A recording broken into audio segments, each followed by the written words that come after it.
G'day and welcome back to the second story of this series, Stories with Willie, where I wear a suit from the waist up in MeUndies and tell you a story from the past. Today's suit is a Super 180 full merino Australian wool. Custom, I inquired about getting it made. Everything from the cut that I wanted, as you can see, pretty big lapels, the colour, purple, the material, everything. It's a fantastic suit and full Australian merino wool, so you can't go wrong. Anyway, the story I want to tell today is one, I guess, a little bit infamous or famous, depending which side you're on, whose perspective you look at it from. I ran, I'd say, one of the best Year 12 parties ever, or at least definitely the best from my school, and definitely the best that year of any of the high schools in my hometown. We have to go back a few months before I left high school, before I graduated. I wanted to run a party. My parents told me, look, Matt, no more than 8 to 12 people. It's fine, you can have a party, but just no more than that. And at the time, I agreed, fine. But I never was going to have those sort of numbers. I wanted everyone there. I wanted that big end of year kickoff that they have in your American Pie movies and stuff like that.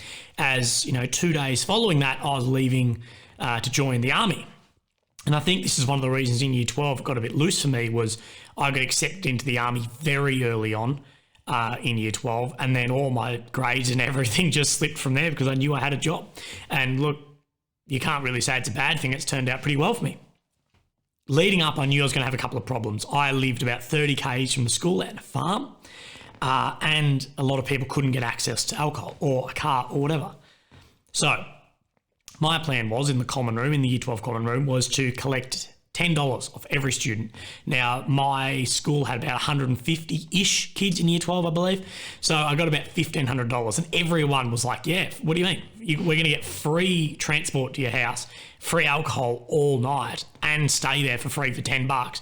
Fucking bargain. And now that I say that back as a 24-year-old, God, I wish that would happen now. I'd be all about a house party for that. Anyway, maybe I should hold another one. Anyway, I collected $10 every student. Came to muck-up day. I stayed at a friend's house in the city before that. Mainly a little bit nervous because my whole room at home was just filled with alcohol in the prior planning to this. And I wanted to be in the city to grab a couple of things that day. Anyway, on the way to school, and if I've got a photo, I'll show it now, we may have acquired one of those small kids' John Deere tractor like pedal things, and rode that to school. And then all the Year 12s go down the red carpet and there's me on the little John Deere tractor. We'd put like Craig Lowndes and his number and everything on it. Don't ask, it just happened. We'd had a couple of drinks that morning already.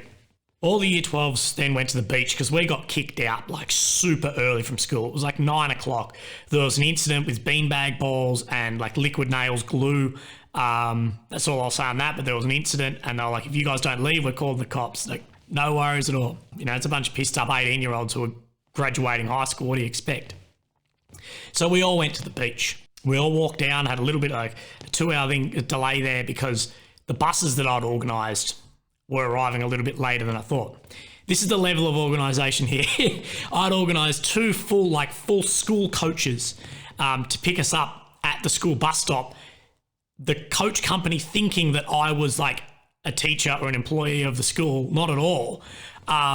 Mr. Williams, but no, it was to go to my party. But we all went to the beach. Then me and one of the boys went back to get in his car because we needed to pick up some last-minute supplies. We jump in the car. We head off to the bloody fish and chip shop because we needed ice because we were going to fill the whole back of his ute with ice for like a big drinks like thing. Anyway, we didn't realise till later on that ice may have been used to put like raw fish on. We'll get to that. So the teachers kicked everyone out of school at like 9. They'd all gone to the beach. They thought it was done and dusted. It was like 11:30, quarter to 12. Fucking 150 kids start storming back in the school, up to the school like bus exchange. No one knows what's going on. None of the teachers. For all the kids just to pile on Mr. Williams's buses on an excursion. Anyway, all the buses leave. We head out. We're at my place first, and we've got the ute full of ice. Putting punch, like ice in the punch, whatever. We tasted the punch, like, fuck, that just so off. Like, what the hell? It tastes like raw fish. We got this ice on a mad deal because it was like yesterday's ice they'd used on the fish in the fish and chip shop, but who cares? It's free. Anyway, we had to go. We picked up, I rented a Portaloo as well. So I had a Portaloo at the house. the works. I'll never forget, though, the buses arriving at, say, like 12:30, and it just looking like the start of the fucking Saving Private Ryan movie of these 150 kids just storming down my long-ass driveway into my house, carrying tents and chairs and all this random shit, just looking like a festival. Gates have just opened. It was a great view. Got in, people are setting up tents, people are getting on it, people are asking why the punch tastes off, and we didn't know. One of the girls drops her phone in the bloody portaloo, and one of the boys up to here in like blue liquid. It was fucking gross. Anyway, I digress. We'd all been drinking pretty heavily at this point, and we're all out the front, like 80 people at this point, out the front playing Never Have I Ever. Just in the front yard, all these chairs. As I see my parents driving down the driveway on a Friday afternoon at like 5 o'clock. We've been drinking now for like 12 hours. And none of us know how to drink for shit. Like, no 18-year-olds, I'm sorry if you're listening to this, no one who's 18 knows how to drink. You just get wasted. And they're coming home from a long-ass week just like, what the fuck is going on at our house?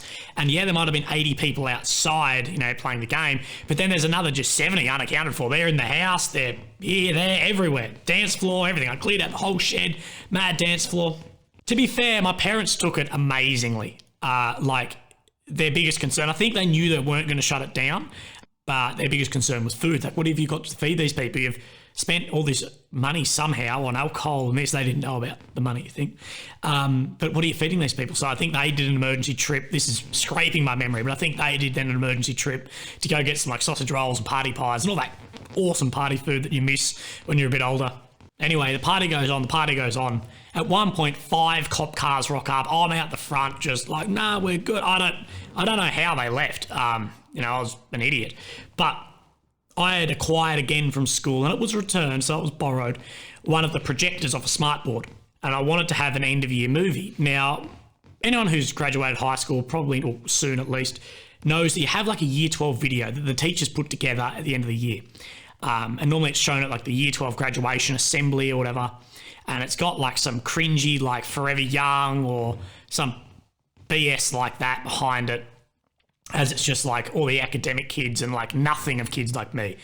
Anyway, I'd got that and I'd got the projector, but in the months prior, in the planning for this party, I'd put on the Year 12 Facebook group, like, hey, send me all your embarrassing photos, videos and whatever you've got from the year, from Snapchat and Instagram and Facebook and whatever. I want to make a little project. Anyway, it was like 11 o'clock at night. I set up the projector. No one knew what was going on but me. Set up the projector on like 2-story side of the house, massive screen. And I play, firstly, the Year 12 video with like Forever Young or whatever it is, or Wish You Well or some crap. That plays through. And then everything goes black. This is my elite editing. Everything goes black. And then the song from Project X, Heads Will Roll, where it's like an absolute banger, starts. And then it's just all these like Snapchats and Instagram videos and all this stuff, like all the real embarrassing like drunk shit or funny shit from the year. Absolute classic. And it was like, this is what the teachers didn't see and don't want to know. And finished off. And yeah, the party, it went deep in the night, I guess. No one got hurt, nothing happened. To be honest, it actually ran really well. The next morning, I'll never forget, like, I don't even know where I woke up. I think I was in the lounge room and Mum kicking me. And she's like, we're going out. Like, Mum and Dad, we're going out. By the time we're home, we want this fucking shit cleaned up. And I'm like, oh, whatever. I roll over and realise that I'm fucking starkers. Next to my ex-girlfriend at the time, like, oh no, just in the middle of the house somewhere. There's all these, like a massive tent city at the back of my house. People have like, I think my parents slept on the floor somewhere or like in the shed or something, because I think there was like people in like my parents' room, people in my room. There was a 3-way happened on my fucking dog's bed. Like my dog must have slept out in the yard somewhere, and these drunk people must have just thought like the cushion on the floor was a bed and they're just in it, and like there was just some real random shit. We're all there sort of like debriefing about the night, having a bit of a laugh, and one of the boys walks in just naked and just like, yeah, see you guys later on. I'll never forget and this is the last time I've ever seen him, in 7 years or whatever it's been. Him walking naked, just completely naked out through my house and just got in his mum's car, and just the look of disgrace and just look of sorrow from him, just like, I don't care, I'm that hungover. But it was an awesome party. My parents still reckon that they find like empty bottles and cans and whatever just randomly either around the house or in the yard. And I guess that was, you know, the end of my year 12. And I think it's something everyone would remember, even at the time if it may have seemed a bit wild. But something funny happened the years following that. And like 3 to 4 years following, every year 12, even from different schools, hit me up like, hey, Matt, can you run our party? And of course, me in the army, of course, had to say bloody no, but God, did I consider it. It would have been just wicked. Look, this is the second one. This was actually going to be the first one, but now it's the second one of these stories with Willie. And I really hope you enjoy them. I'm going to do a heap of them of just like my favourite stuff that's happened and something I'll look back on as well. I guess all these will go way more in depth with my book and whatever, but if there's anything you want to know, please let me know. So cheers, guys. You know, thanks for watching these. I do really appreciate it. Yeah, I can't. Yeah.